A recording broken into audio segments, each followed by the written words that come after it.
The ignorant person may say, "How can you get anything merely by wanting it?" I say that through concentration you can get anything you want. Every desire can be gratified. But whether it is will depend upon you concentrating to have that desire fulfilled. Merely wishing for something will not bring it. Wishing you had something shows a weakness and not a belief that you will really get it. So never merely wish, as we are not living in a fairy age. You use up just as much brain force in vain imaginings as you do when you think of something worthwhile. Be careful of your desires. Make a mental picture of what you want and set your will to this until it materializes. Never allow yourself to drift without helm or rudder.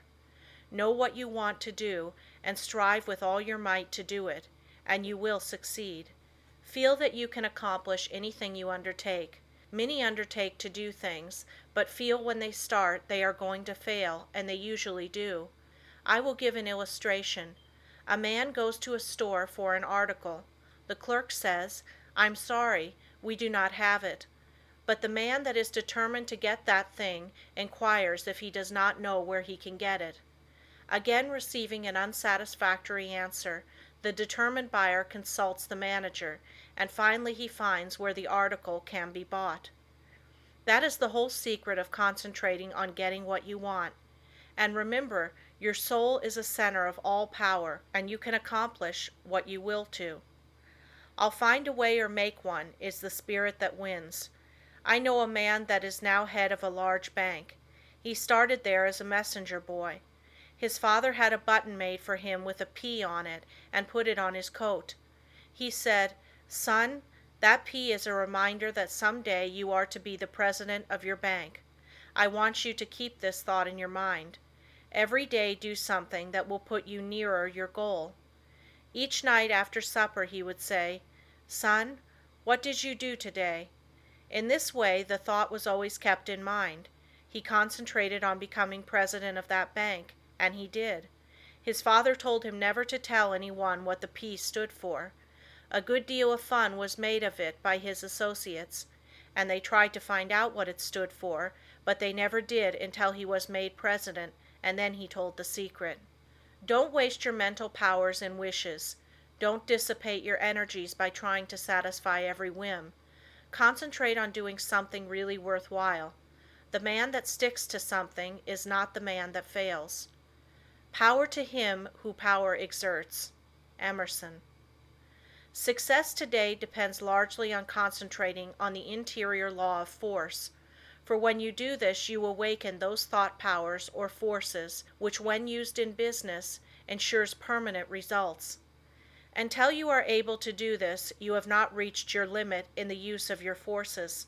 This great universe is interwoven with myriads of forces. You make your own place, and whether it is important depends upon you.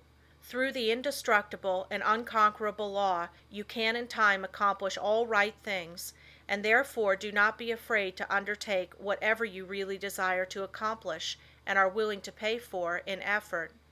Anything that is right is possible. That which is necessary will inevitably take place. If something is right, it is your duty to do it, though the whole world thinks it to be wrong. God and one are always a majority, or in plain words, that omnipotent interior law which is God, and the organism that represents you, is able to conquer the whole world if your cause is absolutely just. Don't say, "I wish I was a great man." You can do anything that is proper and you want to do. Just say, "You can," "You will," "You must." Just realize this and the rest is easy. You have the latent faculties and forces to subdue anything that tries to interfere with your plans. Let the troubles and responsibilities of life come thick and fast. I am ready for them. My soul is unconquerable. I represent the infinite law of force, or of all power. This God within is my all-sufficient strength and ever-present help in time of trouble. The more difficulties, the greater its triumphs through me. The harder my trials, the faster I go in the development of my inherent strength. Let all else fail me. This interior reliance is all-sufficient. The right must prevail. I demand wisdom and power to know and follow the right. My higher self is all wise. I now draw nearer to it.